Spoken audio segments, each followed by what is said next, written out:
Con el tema del embarazo gemelar, en los últimos años, lo hemos visto, ha habido un aumento dramático, principalmente por las técnicas de reproducción asistida. Afortunadamente es a expensas de los embarazos bicoriales principalmente. Y esto pues definitivamente nos asocia a mayores complicaciones maternas y fetales. Requiere un manejo antenatal y un manejo intraparto distinto al de las gestaciones únicas. Y lo más importante, sobre lo que volvemos, y ya lo hemos visto en las diferentes charlas, es establecer una corionicidad temprana en el primer trimestre para poder adjudicarle un pronóstico a este embarazo y tener un manejo establecido desde el principio, diferencial en uno y otro caso, si estamos hablando de monocoriales o bicoriales. 2/3 de los embarazos múltiples son bicoriales, 1/3 solamente son monocoriales, pero la principal tasa de patología, digamos, va asociada a la corionicidad, y la razón a esto es porque tienen sistemas vasculares conectados, de donde se deriva gran parte de sus patologías. El embarazo bicorial, por su lado, al compararlo con el embarazo simple, pues tiene mayor tasa de restricción de crecimiento intrauterino, donde tiene mucho que ver lo que le preguntaban ahora a Jimmy sobre las tablas de crecimiento que usamos, porque en los gemelos, claro, están repartiendo aportes, tienen unas tasas de crecimiento ligeramente por debajo a la de los embarazos únicos, y además tienen mayor incidencia de parto pretérmino, los bicoriales. Y los monocoriales, como les decía, su principal problema se asocia al hecho de la placenta común.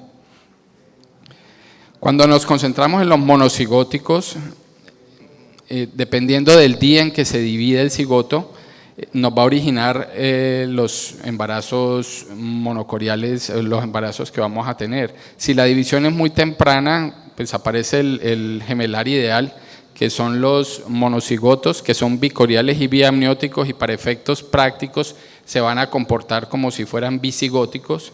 Y si las divisiones son más tardías, pues vamos a tener los monocoriales biamnióticos, que son la mayoría, y ya más tardía los monocoriales monoamnióticos y los siameses. Entonces, en el proceso de vigilancia, a nivel de primer trimestre, tenemos que establecer la corionicidad. Además, pues las malformaciones y las consecuencias dañinas están mucho más asociadas a los monocoriales.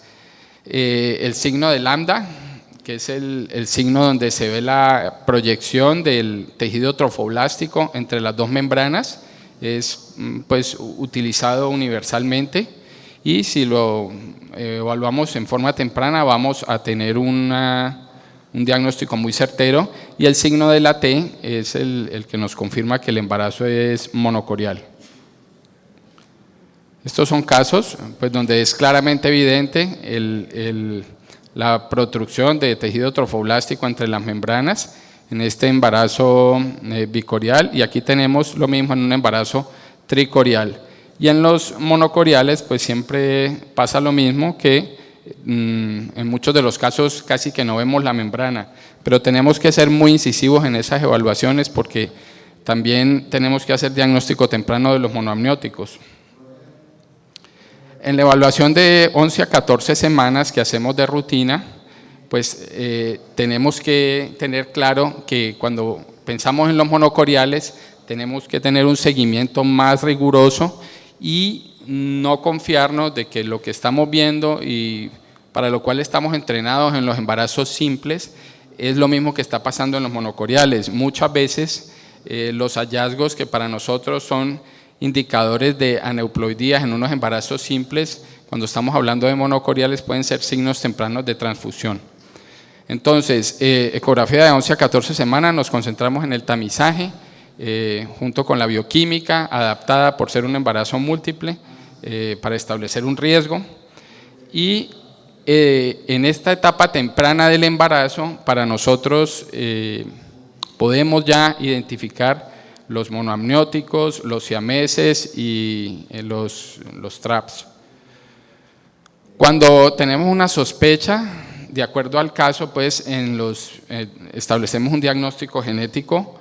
En los bicoriales, pues preferencialmente, si tenemos una sospecha temprana, utilizamos la biopsia corial. En los bicoriales definitivamente tenemos que obtener 2 muestras, en los monocoriales obtenemos una muestra y pues ya más tardíamente hacemos amniocentesis igual en 1 o 2 sacos según el caso específico. Aquí recalcando nuevamente, poder establecer si hay monoamnióticos temprano, la secuencia TRAP o los siameses. Y los signos tempranos de transfusión fetofetal pueden ser una sonolucencia aumentada o una alteración, un aumento en el índice de pulsatilidad en el ductus venoso temprano, que simplemente nos están hablando de una posibilidad de una sobrecarga temprana de volumen en el futuro receptor. Entonces, en esta ecografía de 11-14 semanas, que es muy importante para nosotros la ecografía y el Doppler, debemos hacer una detección lo más temprano posible. ¿Esto qué nos garantiza a nosotros? Nos garantiza que este embarazo con una posible patología en curso, le vamos a poder hacer una referencia temprana a un centro donde se realice terapia fetal y esto eventualmente puede generar intervenciones más tempranas y mejorar el pronóstico perinatal. Además, puede la familia tener información más temprana sobre la patología que están enfrentando y hacer evaluaciones, buscar segundas opiniones, investigar en Doctor Google, lo que quieran, para tomar decisiones hacia qué tratamiento se van a comprometer o en qué tratamiento se van a envolver. Cuando ya pasamos a la semana 16-26, empezamos a hacer tamizaje y búsqueda de la transfusión fetofetal, además de hacer la valoración morfológica y en los monocoriales específicamente debemos hacer ecocardiografía fetal porque tienen una incidencia mucho mayor de defectos cardíacos. Hay algoritmos para manejo de las gestaciones monocoriales. Seguimos el grupo de Barcelona del doctor Gratacós, donde hacen un seguimiento desde la semana 16 persistente cada 2 semanas para tratar de identificar las transfusiones en estadios tempranos. Y el grupo de Norteamérica, del consorcio pues que tienen establecido entre 30 centros que hacen manejo de la cirugía fetal, también tienen un protocolo de seguimiento buscando identificar transfusión fetofetal, discordancias fetales o gemelos con secuencia anemia policitemia. Para el diagnóstico de la transfusión fetofetal, que lo tenemos que hacer nosotros en la vigilancia que estamos haciendo de este embarazo monocorial, tenemos que, para el diagnóstico inicial, tener una secuencia de polidramnios o oligohidramnios. Si tienen menos de 20 semanas, más de 8 en la ventana máxima. Si tienen más de 20 semanas, más de 10 en la ventana máxima del líquido amniótico y con una vejiga distendida en el receptor. Y en el donante, una ventana máxima de 2 centímetros y usualmente una vejiga colapsada. Eso es el único criterio diagnóstico. Además de eso, tenemos que estar seguros de que es una placenta única, que hicimos un diagnóstico temprano de su corionicidad, que tiene una membrana interamniótica fina con un signo de la T y que los fetos son del mismo sexo. Todas son herramientas que nos pueden ayudar a nosotros en esto. La discordancia de pesos no es un criterio diagnóstico de transfusión fetofetal. Pueden coexistir una transfusión fetofetal y una restricción de crecimiento, pero no son necesariamente concordantes el hecho de que haya una discordancia en el crecimiento con el diagnóstico de transfusión fetofetal. Estadiaje, que también nosotros tomaremos parte cuando estamos haciendo la vigilancia, es el que estableció Quintero hace ya 15 años, donde inicialmente vemos una vejiga visible en el donante, después desaparece la vejiga, se empiezan a alterar los parámetros Doppler, hay hidrops y hay muerte de uno de los fetos. Entonces, para el diagnóstico inicial, esto es lo que tenemos que encontrar, una ventana máxima superior a 8 en un feto de menos de 20 semanas y en el otro feto una ventana máxima menor a 2. Con esto hacemos el diagnóstico. Además de eso, ya para estadificarlo, vemos vejigas muy grandes en el receptor y vejigas ausentes en el donante, y específicamente en los Doppler vamos a evaluar en el donante la arteria umbilical y en el receptor el ductus venoso, que nos muestra en el receptor sobrecarga de volumen.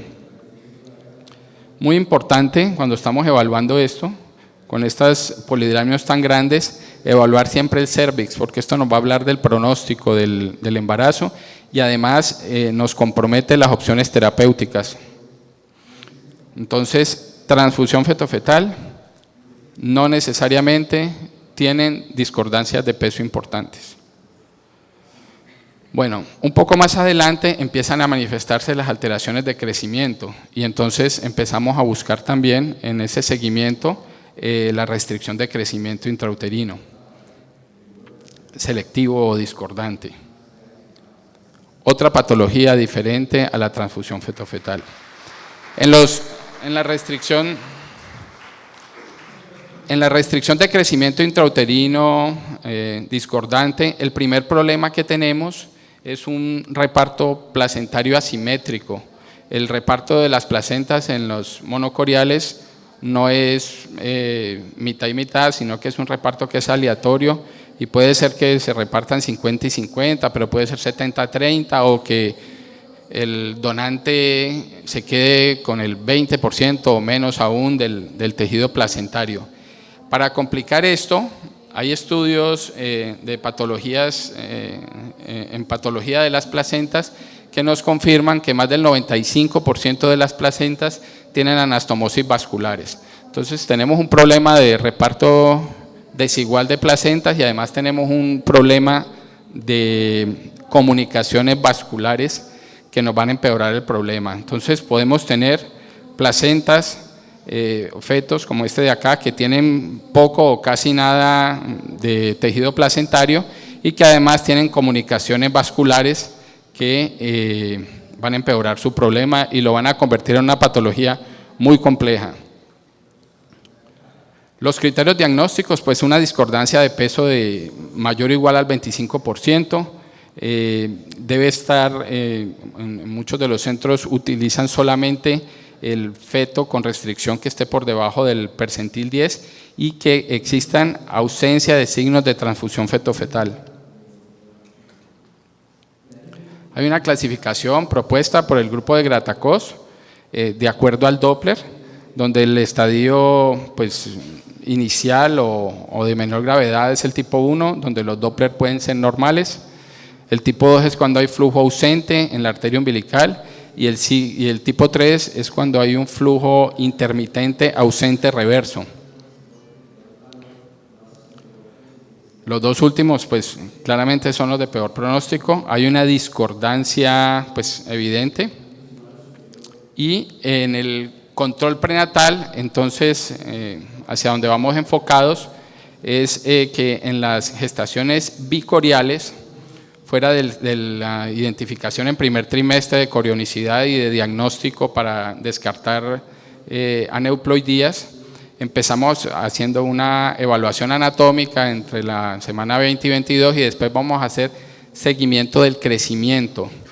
Y no olvidarnos, aunque el estudio, la revisión sistemática de Conde reporta que el dato más fidedigno en cuanto a cervicometría es la evaluación en la semana 20-24. De rutina en los gemelos nosotros hacemos cervicometría para tratar de identificar casos en los cuales puede haber una posibilidad de parto prematuro y poder hacer intervenciones tempranas que pues, muchas veces no son eficientes, pero en algunos casos algo logramos. Entonces, sistemáticamente, cuando hacemos las diferentes ecografías en los bicoriales, igual en los monocoriales, hacemos cervicometría. Por otro lado, en los monocoriales nos concentramos en los estadios, pues empezando el segundo trimestre, sí, midiendo sobre todo líquidos y vigilando vejigas y vigilando el cervix. Y hacia el final del segundo trimestre, pues ya nos relajamos un poquito porque probablemente ya no hay una instauración de un proceso de transfusión. Sin embargo, tenemos que seguir haciendo evaluación de los Doppler para identificar los gemelos con secuencia de anemia policitemia, que muchas veces tienen una presentación más tardía.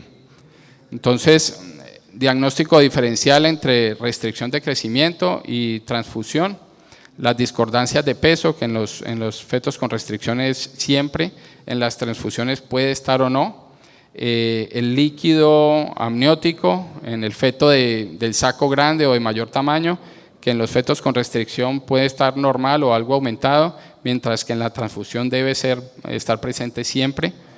Y en el feto con restricción no necesariamente tiene que haber una disminución en el líquido, en la transfusión definitivamente sí. Entonces, este es un esquema de seguimiento con ecografía temprana para establecer morfología temprana, tamizaje, corionicidad, posteriormente evaluación morfológica, Doppler de arterias uterinas, seguimiento y cervicometría. ¿Sí? Entonces, como conclusión de esta parte, el embarazo gemelar monocorial es de alto riesgo para la madre y el feto. La ecografía de primer trimestre nos clasifica este embarazo gemelar y nos sugiere el tipo de vigilancia que debemos establecer, siendo el seguimiento de los monocoriales un seguimiento que debe ser mucho más estricto, porque podemos identificar patologías tempranas que hoy en día tienen opciones terapéuticas aceptadas universalmente. Muchas gracias.